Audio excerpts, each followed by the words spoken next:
Agar yer sharidagi barliq muzliqlar erib ketsa, insonlar yana qanchalik bardoshlik beralaydi? Bu vaqtda yer sharidagi dengiz yuzi 68 metrdan yuqori o'rlab ketadi. Dal shu vaqtda London, Sidney qatorliq dengiz bo'yidagi shaharlarning hammasi suv ostida qoladi. Muzliqlar erib 1 soatdan keyin atmosferaning issiqlik tamponiqi butunlay buzib tashlandi. Muzliqlar erib bir kundan keyin 590 milliondan ko'proq aholi uy makonsiz qilib faqat ichki quruqliqlarga berib hayot kechirishga majbur bo'ladi. Bu chog'da har qaysi davlatlar olimlari ishning xatarlik ekanligini tushunib yetib, har qaysi davlatlar aro yig'in o'rlashtirdi. Muzliqlar erib bir haftadan keyin nurg'un tatliq suv tuyuqsiz dengiz okeanga eqib kirdi. Ilgari muqim bo'lgan okean iqlimida olamshumul o'zgarish paydo bo'lib, qor bo'ron, qor yomg'ir, dengiz tashqini qatorliq nachar havorayi orqa-orqadan paydo bo'ladi.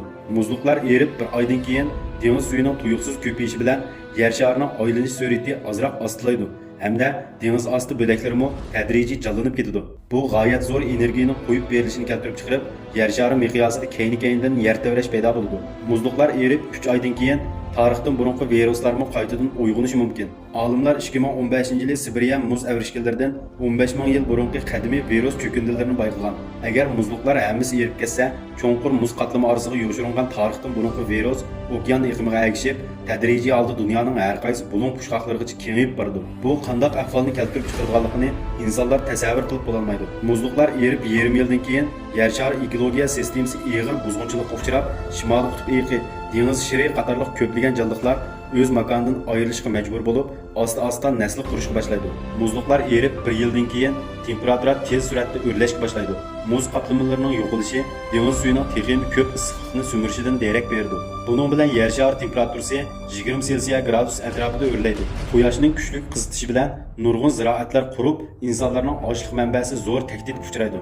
Keyingi vaqtda yuqori temperatura o'rmonlikning kuyishini keltirib chiqarib, dunyoning har qaysi joylari ig'ir ofat ichida qoladi. Bu chog'da yer shari insonlarning yashashiga mos kelmaydigan bo'lib, nurg'un davlatlar ommani vaqt to'ldirilgan yer osti panohlanish o'rniga yo'tkaydi.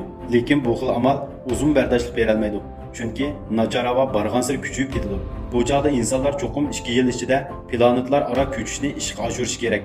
Mushunda qilganda madaniyatni davomlashtirib bo'ladi. Buningdan muzliqlarning erishining insonlarga ko'rsatilgan ta'sirining intayin qo'rqinchli ekanligini ko'rib olamiz. Yer shari temperaturasining o'zgarishiga ergishib, muzliqlarning erishi allaqachon xatarlik bosqichdan eshib ketdi. Dengiz yuzi necha yildan buyon har yiliga 0.3 sm dan o'rlayotdi. Agar insonlar karbon dioksid qo'yib berish miqdorini davomli oshirsa, 2100-yilga borguncha dengiz yuzi zo'r darajada o'rlab ketishi mumkin ekan. To'g'ri, 2100-yili bizga nisbatan hargizmi yiroq emas. Faqat 80 yil atrofida vaqt bor. Ammo kishini ichindirdig'ini yer shari muhiti kun sari nacharlashayotgan bugungi kunda biz uning uchun ro'shan o'zgarish qila olmadik. Har yili 10 million gektardan ortiq o'rmonlik buzg'unchilikka uchraydi. Yildan yilga karbon dioksid qo'yib berish miqdori necha hassa oshadi. Biz doim bu ishlarni biz bilan munosabatsiz deb qaraymiz. Lekin ko'p hollarda ofat kelganda insonlarga ozroqmi fursat bermaydi. Biz klimat o'zgarishini eng tushunadigan birinchi avlod kishilar. Shundaqla uning qarta harakat qila oladigan eng oxirgi bir avlod kishilar. Insoniyat madaniyatining davomlashishi uchun hammamiz qo'limizdan kelishicha muhitni asrashimiz kerak.